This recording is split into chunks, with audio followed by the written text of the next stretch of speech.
안녕하세요. 백사원 목사입니다. 오늘은 8월 28일 목요일 아침입니다. 오늘도 신실한 마음으로 하나님의 말씀과 함께 하루를 살아가는 여러분 모두에게 좋으신 하나님의 크시는 종이 종일토록 함께 하시기를 바랍니다.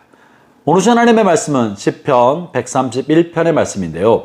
시편 131편은 다윗이 왕이 된 후에 지은 찬송시로 보입니다. 다윗은 이 찬송을 예배를 위해 지었고 또 이 찬송을 가지고 백성들이 하나님을 예배하러 성전을 향해 올라가면서 이 찬송을 노래로 불렀던 것입니다.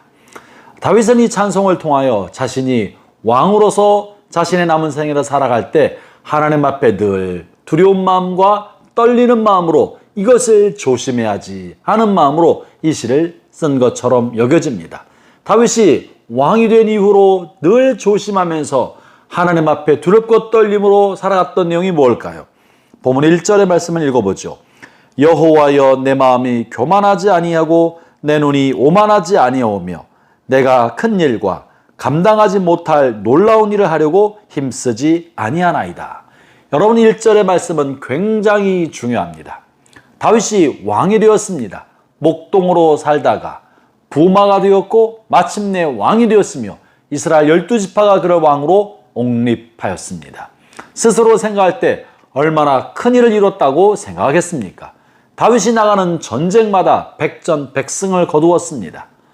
나라의 영토를 넓혔고 나라를 든든하게 하였으며 법궤를 시온성에 모시고 와서 예루살렘에서 이스라엘 백성이 하나님을 예배하게 만들었습니다.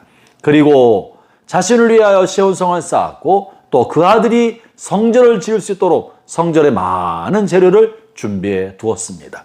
다윗은 마음을 먹기만 하면 거진 대부분을 다 이룰 수 있었던 것입니다. 하나님이 다윗을 도와주고 계셨던 것이죠. 그러나 다윗은 자신의 삶에 늘 조심했던 것이 있었습니다. 그것은 바로 이 모든 것은 하나님의 은혜다.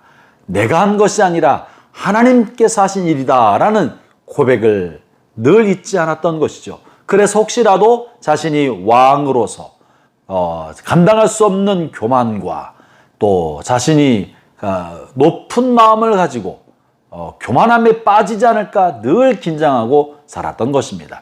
형제자매 여러분, 우리 마음에 교만이 찾아오기 시작하면 분별력을 잃게 됩니다.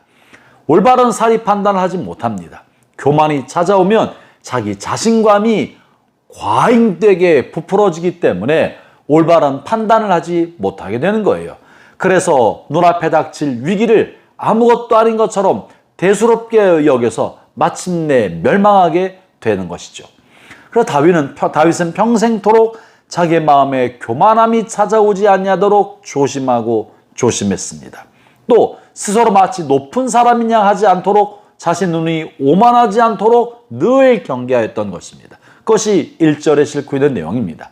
더 나아가서 자신이 마음의 꿈을 지나치게 크게 꾸어서 자신이 이룰 수도 없는 일을 해보려고 탐내거나 지나치게 시도하지 아니하도록 애를 썼던 것입니다.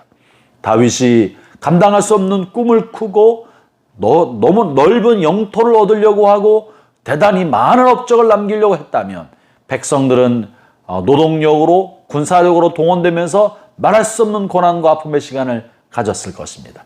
자신의 이루기 어려운 꿈을 이루기 위하여 백성들을 동원하고 허리띠를 졸라매게 만들지 않았겠습니까? 그래서 왕으로서 언제나 교만하지 않도록 자신의 눈이 높은데 오만함 가운데 있지 아니하도록 감당하기 어려운 일을 하겠다고 나서지 않도록 늘 긴장하며 늘 조심스럽게 자신을 견책하고 조심성 있게 살았던 거죠.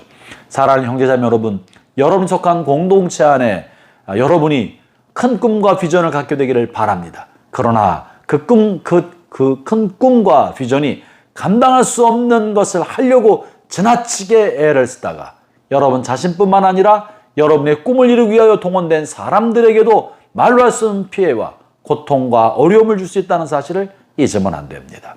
그렇기 때문에 지도자는 모름지기 겸손하게 되어야 되고 마음이 오만하지 않도록 하여야 하며 자신이 할 수 있는 역할의 한계, 자신이 할 수 있는 능력의 한계치를 정확하게 알고 있어야 허망하고 헛된 꿈을 꾸지 않습니다. 그래야 자신이 돌볼 사람들을 지나치게 고통을 겪게 하지 않을 수 있는 것입니다. 그래서 다윗은 오늘 본문에 말하기를 내가 큰 일과 감당하지 못할 놀라운 일을 하려고 힘쓰지 아니합니다. 대신에 매우 중요한 고백을 하는데 그것이 바로 2절의 고백입니다. 이 2절의 고백이 저나 여러분 모두에 있기를 바랍니다. 다윗은 2절에서 이렇게 말합니다. 실로 내가 내 영혼으로 고요하고 평온하게 하기를 젖된 아이가 그의 어머니의 품에 있음 같게 하였나이다. 내 영혼이 젖된 아이와 같도다. 다윗은 언제나 자신이 교만하지 않고 오만하지 않고 감당할 수 없는 헛된 꿈을 꾸지 않기 위하여 그의 마음을 고요하고 평온하게 지키고자 하였던 것입니다. 마음의 평강을 지키고 마음이 평온하게 고요한 내적 안정감 안에 살도록 하였던 거예요. 마음이 흥분하지 않게 지나치게 하이퍼되지 않도록 자신의 마음을 지켰던 것입니다. 그리고 마치 자신의 영혼이 엄마 품에서 마음껏 젖을 먹고 이제 막 젖을 물리고 나온 젖된 아이처럼 엄마 품에 있음만으로 만족하고 모든 것을 다 가진 아이처럼 만족하다고 말하고 있는 것입니다. 막 엄마 젖을 잔뜩 먹고 이제 막 젖을 물린 아이는요, 더 이상 원하는 것이 없습니다. 그 얼굴에 이미 천국이 임하였습니다. 그의 마음엔 천국이 가득한 것입니다. 더 아무런 소원도 바람도 욕구도 없습니다. 그것이 바로 젖된 아이의 마음의 상태고 젖된 아이의 모습인 것이죠. 다윗은 지금 내 영혼이 젖된 아이와 같다고 말하고 있는 것입니다. 형제자매 여러분, 여러분의 삶의 자리가 어떠하든지 하나님께서 여러분과 함께 하십니다. 하나님이 여러분과 함께 하시며 필요한 것을 적절하게 공급해 주고 계십니다.